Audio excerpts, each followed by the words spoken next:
Շնորհակալություն ազգային ժողովի մեծարգո նախագահ, հարգելի պարոն նախագահ, հարգելի գործընկերներ, ես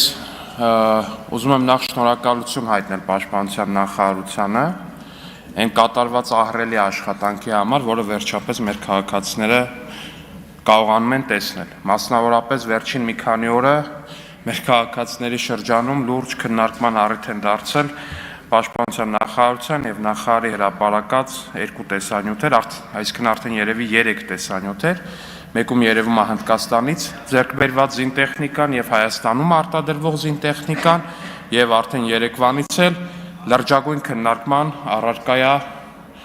այն պաշտպանական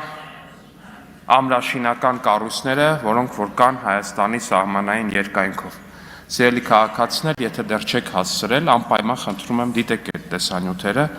ու տեսեք, թե ինչ է կարելի կառուցել երկրի պաշտպանության համար, երկրի պաշտպանունակությունը բարձրացնելու համար, եթե քո մտածմունքը հենց երկիրդ պաշտպանելն է եւ ոչ թե երկրի պաշտպանության հաշվին հարստանալը ու Սևանի կամ Հայաստանի այլ գեղատեսիլ վայրերում